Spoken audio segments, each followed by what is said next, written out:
Zionis Yahudi melakukan reduction of Philistine people, mereduksi rakyat Palestina. Satu, one shoot to kill, ya, dibidiknya wanita-wanita hamil sehingga satu peluru dua mati. Yang kedua, kill the girls, bunuh para gadis. Kalau ada gadis yang kebetulan seorang diri berjalan ke kerumunan, langsung Israel datang. Kamu bawa pisau ya? Enggak, aku enggak bawa pisau. Bohong, coba buka kantong. Oh, nih lihat. Lalu dari belakang dilemparkan pisau. Tuh kan ada, jeder. Ya.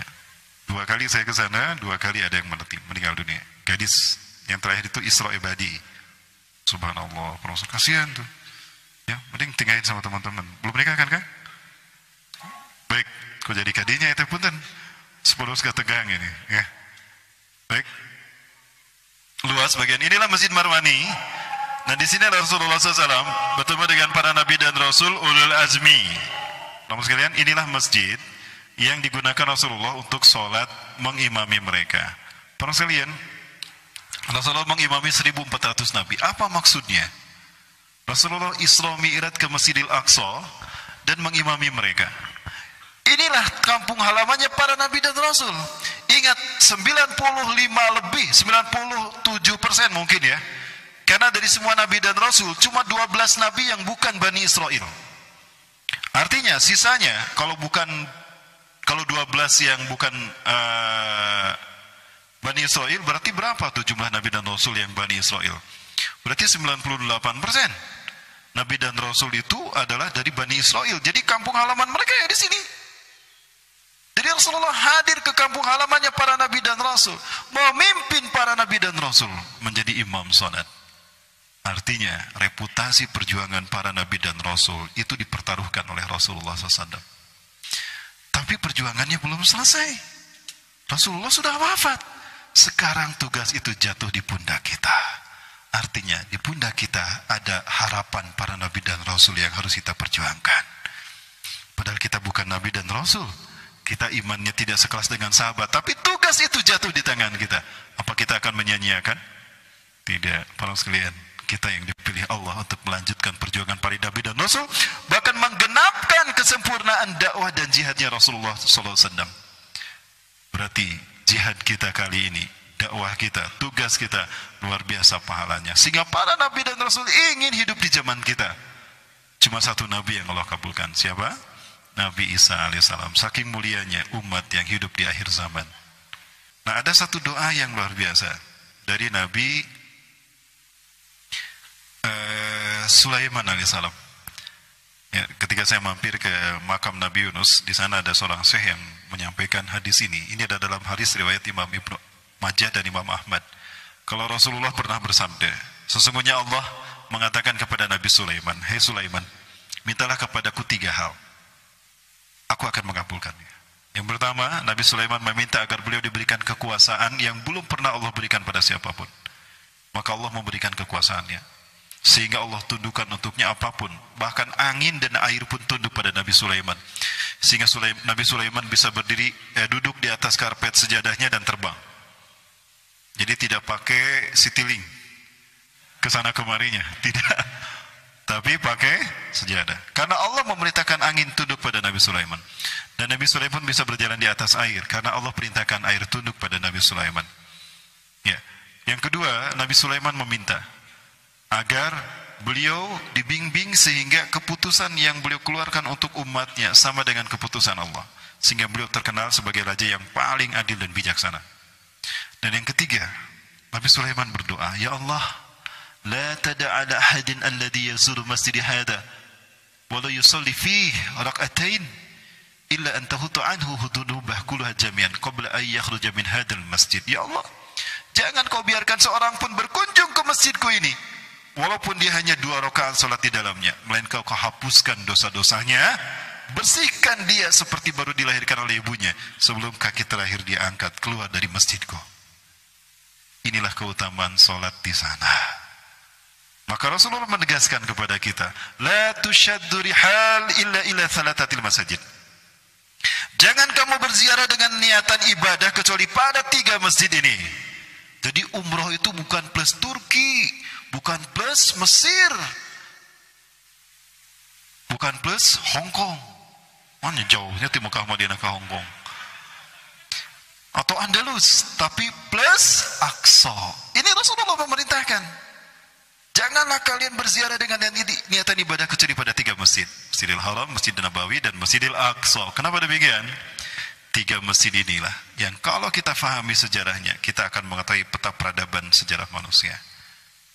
Ya, maka ketika kita mendatangi 3 masjid ini, sejarah manusia sudah kita injak lalui semuanya. Kita lalui semuanya. Dimulai dari Masjidil Haram, berakhir di Masjidil Aqsa. Masjidil Haram titik tolak kebangkitan tauhid di zaman Nabi Ibrahim. Masjid Nabawi titik tolak dakwah tauhid di zaman Nabi Muhammad. Sampai Rasulullah berdoa, "Ya Allah, dulu Engkau perintahkan dakwah ilallah, dakwah tauhid ini kepada Ibrahim bapakku, dan Kau berikan Mekah sebagai titik tolaknya. Hari ini tugas ini Kau berikan padaku. Berikan aku Madinah. Berkahi sok Madinah ini, berkahi satu jengkal Madinah ini, setiap jengkal Madinah ini. Sebagaimana Kau berkahi Mekah untuk Ibrahim." Dan Allah mengabulkannya. Maka dari Madinah Rasulullah SAW menambahkan Islam, bahkan Islam sampai ke Geger Kalong. Oh, kan dari Rasulullah, dari Madinah. Ya, 1400 tahun berikutnya kita ada dalam kemusyrikan hari ini. Sistem Dajjal terjadi, maka harus ada dakwah tauhid ditegakkan kembali. Siapa yang Allah pilih? 3. Ahlu Syam, ya, Madinah, Al-Aqsa dan Suriah, Ashabur Yatisud, dan yang ketiga Taifah Mansurah. Mudah-mudahan Taifah Mansurah itu kita Indonesia. Amin. Baik para sekalian. Ya, ini adalah masjid di mana Rasulullah SAW menaiki batu Mi'raj. Batu Mi'raj ini sekarang sudah dibentengi dengan masjid ini. Ya, atas perintah Umar bin Khattab ketika menjadi khalifah. Beliau memerintahkan dibangun masjid, lalu disempurnakan oleh Khalifah Marwan bin Abdul Malik, sehingga masjid ini disebut Masjid Marwani juga. Bukan Masjid Marwani, Masjid Dome of the Rock. Disebut Dome of the Rock karena di dalamnya ada batu yang digunakan Rasulullah naik, itu Mi'raj. Disebut juga Qubatus Sahra karena berkubah kuning, ini emas para Allah. Luar biasa, sesulit apapun rakyat Palestina, itu emas gak dicokelin tuh. Nah, kebayang kalau ini berdiri di tengah-tengah Kota Bandung, beak meren emas nanya di Carokelan, Suzon. Nah, ini batu yang dinaiki Rasulullah. Kurang lebih hampir setengah dari ruangan ini ya. 1/3 dari masjid kita inilah besarnya. Karena kita bisa sholat di bawahnya dan batu ini betul-betul terapung. Ya, dan seperti ini batunya. Tuh kan katingali malolongo jadi Carokelan. Dibikin batu ali. Rasulullah aja bisa terbang. Kalau batu ini Ali Bapak pakai, Bapak bisa terbang. Tapi Bapak harus dalam posisi tidur. Terus pejamkan mata. Tuh, bayangkan Bapak terbang. Baik, ini yang disebut dengan Dome of the Rock atau Qubatus Sahra. Dan ini Masjid Qibli yang tadi saya sampaikan. Sayang sekali, sekarang orang-orang Yahudi, mereka sudah mulai menguasai wilayah ini. Karena mereka ingin segera menggantinya dengan sinagogi Yahudi. Bapak Ibu sekalian, ini tugas kita untuk merebutnya kembali. Siap untuk merebutnya kembali dari mereka? Harus, siap nggak siap kita harus merebut ya. Di mana orang-orang Yahudi, mereka sudah memiliki Masjidil Aqsa ini. Mereka lenggang kangkung dengan seenaknya di kiblat kita yang pertama ini. Ingat Rasulullah SAW menghadap masjid ini, sholat 16-17 bulan. Ya, ini kiblat kita yang pertama. Dan sekarang ada dalam saat-saat akan hancur para Allah. Nah, kalau ini hancur, malu kita, sementara kita masih hidup. Kita tidak bisa menjaganya. Nah, kemudian Rasulullah naik melakukan Mi'raj tadi dari batu Dome of the Rock. Ya, melewati 7 lapis langit. Di langit pertama beliau bertemu dengan Nabi Adam AS. Dan terlihat Nabi Adam ini tingginya luar biasa. Sampai Rasulullah melihatnya begini. Assalamualaikum Abi. Waalaikumsalam Muhammad. 27 meter. Arba'una zira. Tingginya 27 meter. Ya. Kemudian Nabi Adam berkata, "Marhaban bin Nabi Saleh wa ibni Saleh." Selamat datang dengan putraku dan nabiku yang soleh. Ni'amal ibni anta. Sebaik-baik putraku adalah engkau Muhammad. Naik lagi. Ilaliko Abi, waalaikumsalam. Naik lagi ke langit kedua, bertemu dengan Nabi Yahya dan Nabi Isa alaihissalam. Di langit ketiga, bertemu dengan Nabi Yusuf alaihissalam. Di langit keempat, bertemu dengan Nabi Idris alaihissalam. Di Di langit kelima bertemu dengan Nabi Harun alaihissalam. Di langit keenam bertemu dengan Nabi Musa alaihissalam, dan di langit ketujuh bertemu dengan Nabi Ibrahim alaihi salam. Lalu Rasulullah naik ke Sidratul Muntaha. Beliau naik kemudian menghadap Allah seorang diri dengan jarak jauh lebih dekat. Di sana beliau mendapatkan perintah sholat 5 waktu. Jadi cuma sholat saja ya yang diwajibkan tanpa perantara malaikat Jibril. Ibadah yang lain melalui perantara malaikat Jibril. Cuma sholat. Dan diwajibkan setelah Isra naik Mi'raj dari Masjidil Aqsa. Artinya apa? Masjidil Aqsa akan dibebaskan kembali oleh kaum muslimin jika kita mampu melaksanakan sholat berjamaah subuh di sana. Karena terjadinya sampai menjelang subuh. Ini isyarat kemenangan akan terjadi seperti itu. Ya, dan itu akan terjadi kalau subuh di masjid-masjid seluruh dunia selain di Al-Aqsa sudah seperti sholat Jumatnya. Ya, ukurannya itu kalau kita akan membebaskan Masjidil Aqsa, maka segera penuhi Masjidil Aqsa ini. Masjidil Aqsa, masjid-masjid kita ya, agar kita bisa hijrah ke sana. Baik, Ibu rahimakumullah. Ini pernyataan Rasulullah ketika bertemu dengan para nabi dan rasul. Sungguh telah diperlihatkan kepadaku jamaah para nabi. Adapun Musa, dia sedang berdiri salat. Dia lelaki yang tinggi kekar, seakan-akan dia termasuk suku Sanu'ah yang berbadan tegar, luar biasa. Dan ada pula Isa bin Maryam alaihissalam sedang berdiri salat. Manusia yang paling mirip dengannya adalah Urwah bin Mas'ud Ats-Tsaqafi. Ada pula Ibrahim alaihissalam sedang berdiri salat. Orang yang paling mirip dengannya adalah sahabat kalian ini. Saya lupa lagi Rasulullah menepuk siapa ya. Kemudian disuruhkanlah salat, lantas aku mengimami mereka. Hadis riwayat Imam Muslim. Ya, ini sudah sampaikan tadi. Nah, maka kemudian selesai salat, mendapatkan kewajiban salat 50 waktu, turun. Dicegat sama Nabi Musa. Ya Muhammad, ma wajadta min rabbika? Apa yang kau dapatkan dari Tuhanmu Muhammad? Kataba alayya wa ala ummati 50 marat salatan fi kulli yawmin wa lailatin. Allah mewajibkan pada kau dan pada umatku salat 50 waktu. Hah? 50 waktu Muhammad? Innakum du'afa. Kuntu akhafu alla tastati'u biha. Ya. Aku khawatir kau tidak bisa menunaikan perintah ini. Kalian lemah Muhammad. Irji ila rabbik ayyuha sadak. Kembali lagi kepada Allah, minta keringanan. Astagfirullah minallah ya Musa. Atuh malu saya Musa.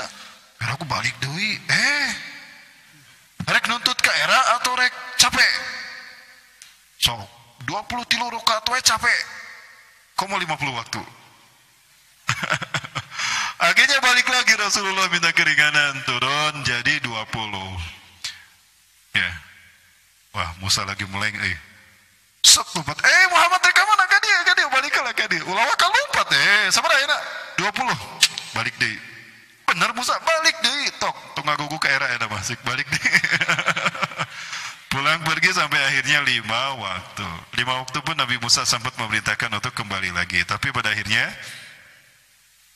Rasulullah mengatakan, aku sudah tidak mampu lagi, lebih rendah dari ini Musa. Tolong jangan kau paksa aku. Ya. Doakan saja, mudah-mudahan aku dan umatku bisa menunaikan. Ya, udahlah kalau begitu, mudah-mudahan bisa. Wilujeng suming itu, wilujeng menunaikan. Subhanallah. Baik, Imafilah. Maka Rasulullah kembali menjelang waktu subuh. Saat itu ada Abu Jahal sedang jogging Hanita. Ia sedang lari, jogging. Pas sampai di Masjidil Haram ke, aya bungkulekan hidung. Naon itu? Tara-tara tisasari, ternyata Rasulullah. Tumben euy kadingaren Muhammad di dia. Sebelah khair dia ibnu akhi. Selamat malam wahai. Selamat pagi wahai ponakanku. Ma balulaka sabahan tajlisu fi hadzal masjid? Ada apa kamu pagi-pagi bisa duduk di sini? Diceritakan, aku tadi malam diisrokan dan dimi'rajkan. Kemarin aku diisrokan pada isyalah. Ya sepenggalan malam yang pertama. Kemudian aku dibawa ke Masjidil Aqsa. Aku transit dulu di Yasrib. Kemudian aku ke Madian. Lalu aku ke Tunisia ke Sajar Musa. Kemudian aku ke Tunisia, tempat di mana Nabi Musa mendapatkan wahyu. Lalu ke Bethlehem. Lalu ke Masjidil Aqsa. Kemudian aku naik ke langit bersama Jibril. Lalu aku menghadap Tuhanku. Lalu Tuhanku memerintahkanku sholat 50 waktu. Yang aku lakukan 5 waktu. Dan sekarang aku kembali di sini. Aku baru mendarat wahai pamanku. Kekeke. Asa teu kaharti Muhammad teh. Bener dadanguan kita teh salah gitu. Sejak dulu ingin mencari alasan untuk menolak dakwah Rasulullah. Kali ini dia mendapatkan kesempatan untuk menyatakan Rasulullah gila. Haqqam majnunin. teka harti Muhammad dia. Siapa yang harus aku bawa? Kebenaran balana datang. Ada Abu Bakar tuh. Subhanallah, Abu Bakar datang radhiyallahu anhu. Kebenaran balana datang. Abu Bakar, ta'atal. Ya tahaddas ilaika ma tahaddasta anifan li. Ceritakan pada Abu Bakar seperti apa yang kau ceritakan padaku. Maka Rasulullah cerita sama Abu Bakar. Selesai. Tuh Abu Bakar, percaya tak ente ke Muhammad? Percaya kamu kepada Muhammad? Famada ra'yuka ya Abu Bakrin? Gimana menurut pendapatmu? Di luar dugaan Abu Jahal, apa kata Abu Bakar? Wallahi la asyhadu min hada wa yatahaddas bi Rasulillah Muhammad sallallahu alaihi wasallam la usaddiqah. Famada turid ya Abu Jahal? Demi Allah, walaupun lebih dahsyat daripada ini dan yang mengalaminya Rasulullah Muhammad SAW, aku percaya. So, kamu mau apa? Ya, sama gilanya gitu mah. Pergilah Abu Jahal. Baik, ini ujian keimanan tidak sedikit dari sahabat murtad gara-gara ini. Saya bertanya pada Iwafillah, betulkah apa yang dikatakan Abu Jahal kalau ini tidak masuk di akal?